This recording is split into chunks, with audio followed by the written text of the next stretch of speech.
I have to come out and say this, you have so much more internal resources available to you than you're giving yourself credit.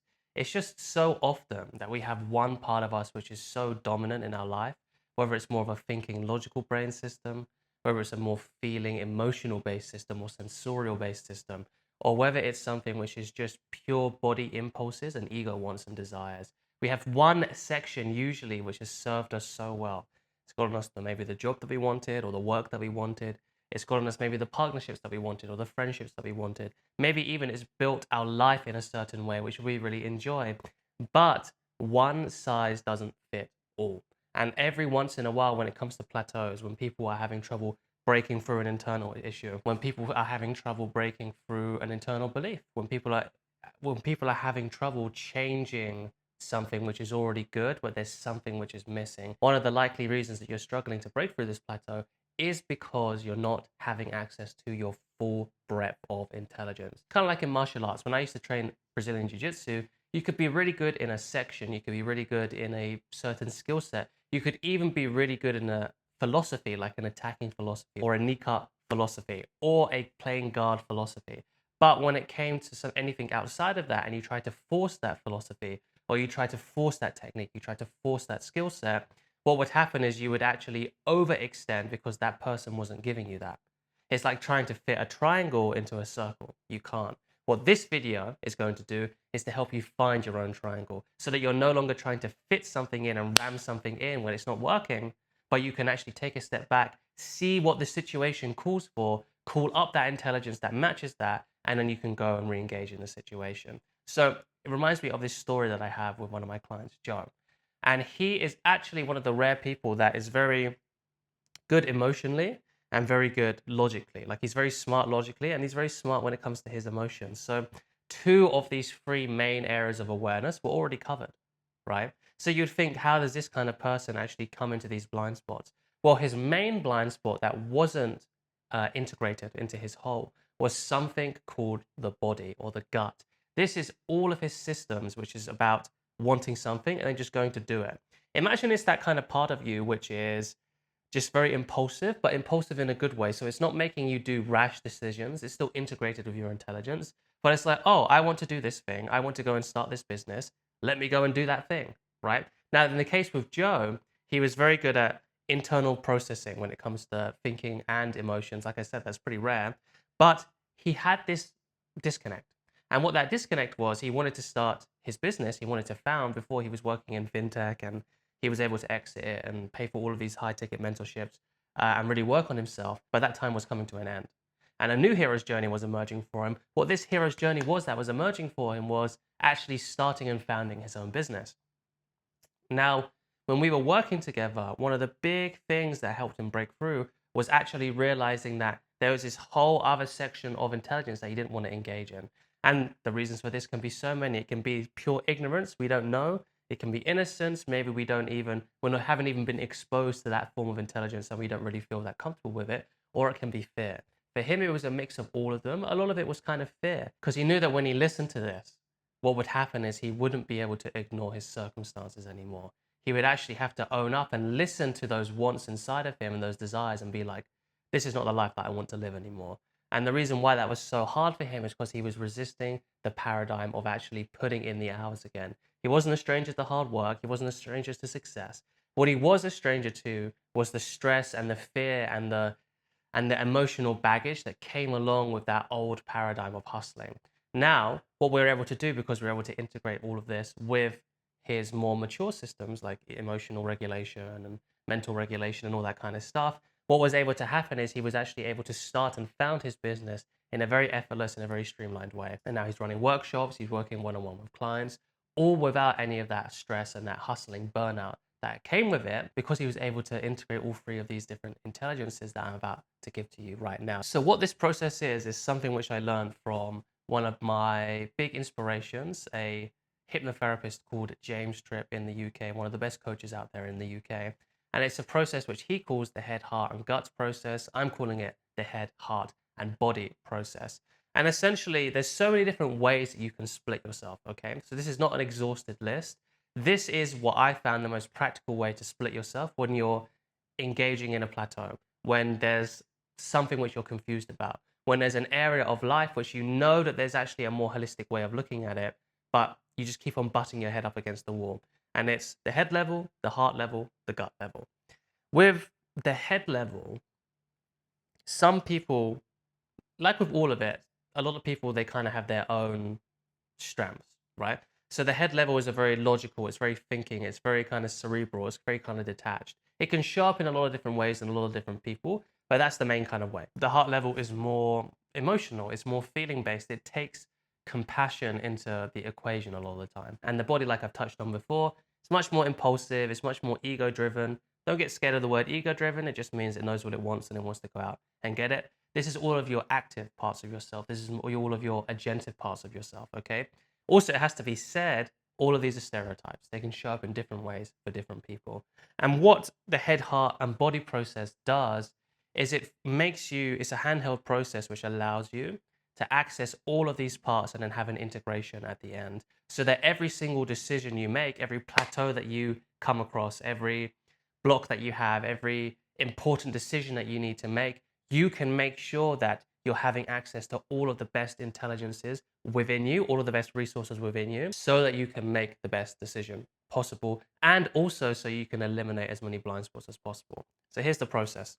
The process is you ask, let's say you have an issue. I'm going to play out the issue right now. And that issue is, I don't know if I want to stay at my company or I want to start and found my own business on the side. Because I work with a lot of people that are professional and also founders at the same time. And this is something which actually doesn't come up too often, but it has come up 2 or 3 times lately. And it's a good thing to play out. So first, you ask yourself, what does my head think about this? Okay. And when you ask that, most of what's going to come out of your mouth is just already pre-decided context or pre-decided narratives, things that you've already thought about. So it's just going to be a lot of the conscious stuff you already have access to. So in this, it's like, what does my head know about this? Well, my head knows that staying at my company is kind of the safe move and I've sacrificed so much, and that's something which is really stable and it's something which I quite enjoy actually. And when it comes to a founder, it's more of a risk-taking thing, and I don't really know if I'm capable of it. I'm not sure if I'm doing it just for the social media presence, and and social media presence is because everyone's talking about it on social media. Cool. That's what you have so far. Then the next question is you ask yourself the exact same question again. And what else does my head know about this? Now, what's going to come up with this is you have to think a bit deeper. Every time you think a bit deeper, you're just going deeper into your awareness, okay? You're going deeper into your resources, because so much we get stuck in plateaus, or we get stuck in, how do I say, dips. We get stuck, we just get stuck, right? Because we think that we're looking at something really deeply, but all we're doing is just readdressing over and over and over again the old storylines and the old informations that have always kept on coming up, like the answer to the first question that I just did. We're just addressing that over and over again, and we're mistaking that with depth. But all it means is we just keep on going back to the same thing, but we're not going any deeper, right? So this is already getting you deeper. So if I was to play that out, it would be something like, and what else I know is I have a real passion and drive for this thing which is outside of my job. And that's the thing which is really wanting to be satiated right now. Like exploring that, being a bit more adventurous. I've played safe so long and I've already got successful, and how bad can it really be? That's what's coming up, right? Cool. Then you ask yourself the exact same question again. And what else does my head know about this? You keep on doing this process until nothing else is coming out of that anymore, until it's completely exhausted. How you know it's completely exhausted is you just start repeating the same stuff over and over again. Already, what we've done with this process, is why this process is so cool, is because, or no, it's not because, it's enabling us to get not just more perspectives and more aspects of ourselves, but it's really leveraging the resources that we're working with to the fullest extent. Okay? We're not just saying, oh, what does my head think about this? We're getting we're getting everything that that resource has to offer. And what's cool is the deeper you go, what you'll realize is you'll get closer and closer to the core thing that's driving this. And if you get closer and closer to the core thing, which is driving this decision, this plateau, this needs to break through, whatever it is, the closer you get to that and the more insight you can get on that, the more wisdom you have. The more wisdom you have, the more you can make an educated decision. Okay, so example from my own journey, I use this all the time whenever I'm kind of feeling there's a bit of a split inside of me, a confusion about what I want to do, whether it's to go on a date or to do some work, or it's to hang out, it's to start this new thing, it's to try something else that's new, it's to can be something really mundane, or it can be something really big, like in my own one-on-one work. What topic do I want to work on? Do I want to go more into the internal side of myself and my own process and really get that focused? Or do I want to go into the more external, like how should I run my business? What should I learn about? All that kind of stuff to make sure that my product's better, right? It can be something like that too. You can do it with everything, right? Now, once you've done this head exercise, that sounds a little bit strange, but we'll roll with it. Once you've done this head exercise, we can move to the next level, which is heart driven, okay? So with all of these levels of intelligence, what can be useful is you just place your awareness wherever that level is. There's just been so much conditioning, societal and symbolic and through stories and stuff, that each level has a different feeling and it has a different intelligence that we can use there. We can use that placebo effect. We can use that symbolism, and it makes it much easier to tap into. When it comes to the heart, some people have blocks around the heart. For whatever reason, when I speak to Westerners, we don't have that many blocks around the head. A lot of us can have blocks around the heart. That's okay. You just do your best, and then you can do like other kind of compassion-based practices or meta practices that I have on this channel. And there's also a bunch of other resources on the internet by a lot of cool creators. But you want to get in touch with the heart, maybe even if you can feel a little bit of that compassion, that love there, or just that positivity, then you want to tap into that. Sometimes just putting your hand here on your heart, you can like really feel that, okay? And you go through the exact same thing. And what does my heart think about this? And what the heart's doing is it's not just thinking about what's going on here, it's also paying attention to what the head has said too. So an integration is happening automatically. Oh, my heart thinks that the head has a lot of good things to say, but what my heart wants to say is that it feels that no matter what I do, I'll be fine. Now, again, it's quite general there. It's quite shallow. So you ask yourself again, although that is a bit deeper, right? Because you've already gone through some of the process of your head. And if I go deeper, what else does my heart feel about this? Okay. Well, what it feels about this is that there's something which is a real inspiration that's igniting for me that I should go and explore at least. Doesn't mean I have to switch my job to be a founder, but it just means that I should explore that a little bit more. You see how every single step, we're just getting so much more clarity. What's coming up for this person, right, that I'm playing out right now, is there's a real inspiration. And we don't have to bite off so much more than we can chew. We can actually just start small and see what's inspiring us and follow that piece by piece. You keep on doing that until you're satisfied. Then you move on to the next level, which is the gut or the body. I like the body because it's more unified, but the gut is really powerful. I used that up until very recently. And for me, the body is a massive resource state. I had a few blocks around the heart, and I didn't really have that many blocks around the head, but I had some blocks around the heart, thinking that maybe it was like weird to feel that way, you know, all that kind of stuff. You can work on that, those kind of shadows or insecurities with my free hour product. Link is in the description. Most practical guide to shadow work on the internet. But if you tap into the body system is saying, just go and do something.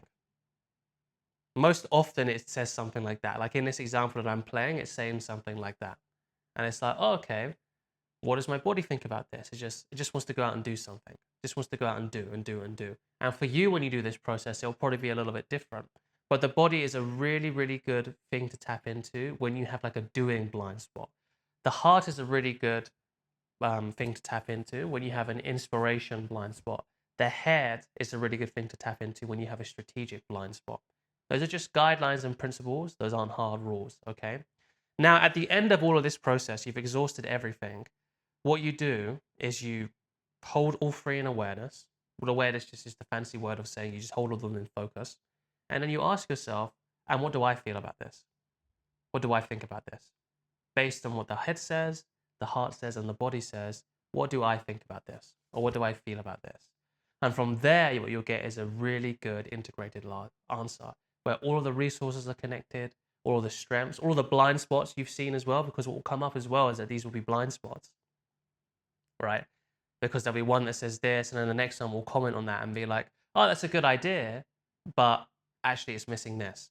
So you have all of the blind spots laid out, you have all of the strengths laid out, and you can make an integrated decision. Now, just a few kind of trouble-keeping notes here.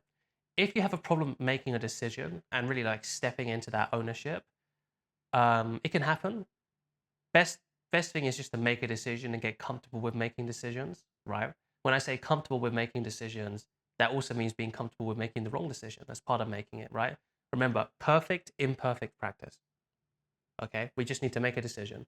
But if there's a bigger issue there, sometimes we can have an issue around completion. There are 5 different kind of stages of completion or motion, you can call it. One is autonomy, one is initiation, one is follow through, one is completion, and one is celebration, right? So if we have an issue around completion, or we have an issue that stops us from being able to complete that or make an actual decision despite having all of this information, then that's most likely a shadow blind spot or a confidence blind spot. I have my free shadow work guide or shadow work program in the comments below. It's a 2.5-hour live stream, 3-hour total, more or less 3-hour total. It goes into complete detail about how you can liberate yourself from that. Another trouble-keeping note is that maybe you can have a bit too much information come up. Just take your time. You can crystallize it. You can write it down. You can get the main bullet points. What you can do is you can take all of those bullet points and you can organize them into themes. Like, what is the general theme of what we're saying here? Like, generally, there's an inspiration that was arising for this character that I was playing. Okay? Then we just go ahead and we do that. Okay? That is the process right there. I encourage you to go out, play around with it. This is one of the most practical processes I've come across. It can go very deep and it is somewhat kind of limited, but for this playlist, it's going to be absolutely phenomenal. Use it in everything that you can because you will get better at it. It is a skill. You get more and more knowledge. I can't wait to hear about it.